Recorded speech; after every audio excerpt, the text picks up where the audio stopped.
నమస్కారం అమ్మా. నమస్తే తల్లి. అమ్మ, మహిళలు సుమంగలిగా ఉండాలంటే లలితా సహస్రనామాల్లో ఏ నామాన్ని జపిస్తే బాగుంటుందమ్మా? మహిళలు సుమంగళిగా ఉండడం అని మహిళల పేరు చెప్తున్నాం కానీ దాని అర్థం ఏమిటి? ఆవిడ భర్త బతికి ఉండాలని, అవును, ఆయన ఆయుర్దాయం కోసం ఈవిడ్ని సుమంగళిగా ఉండడం అని ఒక చాలా గొప్ప ప్రత్యేకతనిచ్చి చెప్పారు. అది కొంచెం అంతరార్థాలు తెలుసుకుంటే బాగానే ఉంటాయి. అలా ఉండాలి అంటే, భర్త ఎక్కువ కాలం జీవించి ఉండాలంటే మళ్ళీ వెంటనే సందేహం వస్తుంది. అదేమిటి తన ఆయుర్దాయం కోసం కాక భర్త ఆయుర్దాయం కోసం ఆవిడ ప్రార్థించడం అంటే, ఆ వయస్సులో తేడా ఉంటుంది కదా ఇద్దరికి. అవును, కనీసం 5 ఏళ్ళు యావరేజ్ని ఉంటుంది తేడా. శాస్త్రం కూడా అంగీకరించింది. శాస్త్రం అంటే సైన్స్, నా ఉద్దేశం సైన్స్ కూడా అది సరైనదే, తేడా ఉండడం అని. అందువల్ల ఈ వయస్సులో తేడా ఉండడం వల్ల కాలధర్మం పెద్దవాళ్ళు ముందెళ్ళిపోవడం అన్న సహజం, చిన్నవాళ్ళు తర్వాత అని. అందువల్ల అలా వెళ్లకుండా ఎక్కువ కాలం ఉండాలి అని ప్రార్థించుకోవడం ఇందులో అంతరార్థం అనమాట. అంతకన్నా ఇంకోటి కాదు. అలా ఉండాలి అంటే ముందు మంత్రాల దగ్గరికి తర్వాత పెడదాం కానీ, ఇంట్లో ఆరోగ్యకరమైనటువంటి అలవాట్లు ఉంటే వాళ్ళకి కూడా శారీరకంగా మానసికంగా ఆరోగ్యంగా ఉంటే ఆయుర్దాయం బాగా ఉంటుంది. అయితే కొన్ని మంత్రం కూడా దానికి సహకరిస్తుంది, అందులో అనుమానం ఏమీ లేదు. అంటే ఇది రాకపోయినా అది చెయ్యొచ్చని నా ఉద్దేశం. అలా గనక కావాలి అనుకున్నట్టయితే అమ్మవారిని మనం సర్వమంగళ మాంగళ్యే శివే సర్వార్థ సాధికే శరణ్యే త్రయంబకే గౌరీ నారాయణి నమోస్తుతి అని చెప్పి ప్రార్థిస్తూ ఉంటాం. సర్వ మంగళాలని ఇచ్చేటటువంటిదని. ఆవిడ కూడా మంగళ గౌరిగా మనం ఆవిడని భావిస్తూ ఉంటాం. వివాహ సమయంలో కూడా ఆవిడనే పూజించటం ఉంటుంది. ఎందుకంటే 5వ అధికంగా ఇచ్చేటటువంటి తల్లి అని. అటువంటి గౌరీదేవి అలా ఆవిడ్ని ప్రార్థిస్తూ ఉంటే చాలు మనకు. అందుకే ఈ లలితా సహస్రనామం వచ్చినా రాకపోయినా, చదివినా చదవకపోయినా, భర్త ఎక్కువ కాలం ఉండాలి అని అనుకున్నట్టయితే పూర్వం ఆడవాళ్ళు సర్వమంగళ మాంగళ్యనే చదువుతూ ఉండేవారు. ఇది తప్పనిసరిగా ప్రతి పూజలోనూ కూడా ఆడమగాన్ లేకుండా పూజ ప్రారంభంలో చదివేటటువంటి శ్లోకం. ఇది పేరుకు శ్లోకమైన ఒక మంత్రానికి ఉన్నంతటి మంచి శక్తి ఉన్నటువంటిది. ఇది కాక మళ్ళీ ప్రత్యేకంగా లలితా సహస్రనామమే అని కనుక అనుకున్నట్టయితే, కామేశబద్ధ మాంగళ్య సూత్ర శోభిత కంధరాయై నమః అనుంది.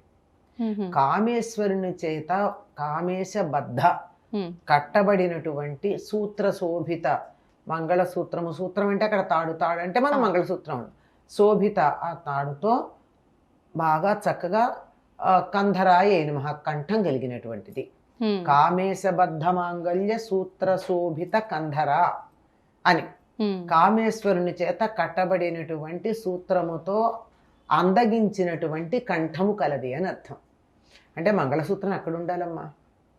ఇక్కడ ఉండాలి. ఎవరికి ఇప్పుడు ఇక్కడ ఉంటుంది మంగళసూత్రం?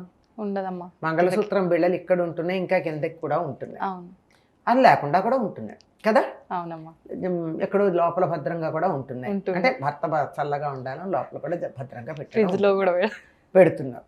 కానీ ఒకప్పుడు ఎక్కడ ఉండేవంటే ఇక్కడ ఉండేవి. మీరు పాతకాలపు సినిమాలు చూడండి, లేదా పాతకాలపు చిత్రాలు చూడండి. లక్ష్మీదేవి, పార్వతీదేవి వీళ్ళకి గనక మీరు, చిత్రం అంటే నా ఉద్దేశం బొమ్మలు, వాటిల్లో నల్లపూసలుండి నల్లపూసల దగ్గర 2 బిళ్ళలు లాంటివి ఇక్కడ అర్ధగోళాకారంలో ఇలా 2 ఉంటాయి. అవునమ్మా. ఈ మంగళసూత్రాలు ఇక్కడ కట్టుకున్నా నల్లపూసల్లో మాత్రం ఆ బిళ్ళలు వేసుకుంటున్నాం మనం. ఇంకా నిజానికి ఇక్కడ ఉండాలి. ఈ నాముగుంట అంటామే, ఈ నాముగుంట దగ్గర ఉండాలి. ఇక్కడ ఈ విశుద్ధి చక్రం ఉంటుంది. విశుద్ధి చక్రానికి 2 దళాలు ఉంటాయి. ఆ 2 దళాలకి సంకేతంగా 2 దళాలు ఉన్నటువంటి వీటిని ఇక్కడ ధరించడం జరుగుతుంది. అలా కామేశ్వరుని చేత కట్టబడినటువంటి సూత్రము కలిగిన మెడ కలది అన్నాం కదా. అంటే ఎప్పుడు ఉంటుంది కామేశ్వరుడు కట్టినటువంటి సూత్రం మెడలో? అయ్యవారు జీవించు ఉన్నంతకాలం ఆయన ఎప్పుడూ శాశ్వతంగానే ఉంటాడు, ఈవిడే శాశ్వతంగా ఉంటుంది. వీళ్ళిద్దరూ శరీరం వదిలిపెట్టడాలు మొదలైనవేమీ లేవు కదా. కనుక మనం ఎవరిని ఆరాధిస్తే వాళ్ళ లక్షణం ఉంటుంది. ఉదాహరణకి డబ్బున్న వాడిని కనుక మనం లౌకికంగా కనుక చూస్తే, ధనవంతుడి దగ్గరికి వెళ్ళి బాగా అడిగితే ఏమన్నా 1 రూపాయి వెదిల్చవచ్చు, బుద్ధి ఉంటే ఇద్దాం. కానీ ధనహీనుడి దగ్గరికి వెళ్ళి అడిగితే వాడి దగ్గరే లేకపోతే ఏమి ఇస్తాడు? అవునమ్మా. అట్లాగే విద్యావంతుడి దగ్గరికి వెళ్ళి కనుక మనం ప్రార్థన చేస్తే ఇంతో అంత జ్ఞానం మనకి ఇవ్వచ్చు. కానీ ఏ జ్ఞానం లేనటువంటి వాడి దగ్గరికి వెడితే ఏమిస్తాడు, ఏమి ఇవ్వడు. అవును. ఒక వ్యక్తి నుంచే లౌకికంగా మనం ఏదన్నా ఆశించేటప్పుడు వాళ్ళ దగ్గర పరిపూర్ణంగా ఉంటే మనకు లభ్యమవుతుంది.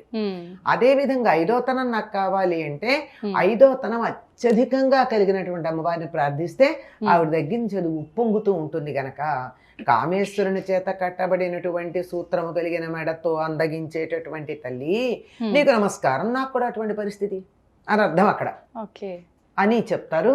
అంతేకాదమ్మా, ఈ నామానికి ఇంకో విశిష్టత ఏముందంటే ఎవరైనా ఒక అమ్మాయికి పెళ్లి కాకపోతే మొత్తం లలితా సహస్రనామం చదవలేకపోయినా శ్రీమాత దగ్గర నుంచి ప్రారంభించి ఈ నామం దాకా గనక తప్పనిసరిగా ప్రతిరోజు చదువుతుంటే 40 రోజుల్లో పెళ్లి కుదురుతుంది అని చెప్తారు. వివాహం ఆలస్యమైన ఆలస్యం అమ్మాయికి చేసుకునే ఉద్దేశం ఉంటే సుమా అది కూడా ఉంది. అది లేకపోతే ఎట్లా కుదురుతుంది? అమ్మా నాన్నకి చేయాలి నుండి అమ్మాయికి చేసుకునే ఉద్దేశం లేకపోతే అమ్మవారు ఆలోచిస్తుంది, వాంఛితార్థప్రద అంటుంది. కోరిన వాటిల్లో అర్థవంతమైనవే తీరుస్తుంది తప్ప పిచ్చి పిచ్చి కోరికలు తీర్చదు ఆవిడ. నాకు ఇవాళ అమెరికా ప్రెసిడెంట్ కావాలి, భారతదేశానికి ప్రైమ్ మినిస్టర్ కావాలని ఇక్కడ కూర్చొని కోరుకుని ఓహో జపం చేస్తే తీరుస్తుందా? లేదమ్మా, తగింది లేదు కదా. కనుక అమ్మాయికి గనక ఉద్దేశం ఉన్నట్టయితే ఈ నామం దాకా ఉన్నటువంటి నామాలతో గనక రోజు అర్చించినట్టయితే వివాహం చక్కగా అయ్యి మంచి భర్త లభిస్తాడని చెప్తారు. పెళ్లిలో కూడా మొత్తం లలితా సహస్రనామం చదవడం కుదిరినా కుదరకపోయినా ఇక్కడి వరకు ఉన్న ఆ కుంకుమార్చన అమ్మవారికి గనక చేసుకున్నట్టయితే 5వ తనం బాగా ఉంటుంది అని చెప్తారు ఈ నామం దాకా. అయితే ఈ మంత్రం కౌంట్ ఏమన్నా ఉంటుందా అమ్మ ఇన్నిసార్లు చదువుకోవాలని? కౌంట్ పెట్టుకుంటే ఎక్కడుంటుంది దృష్టి?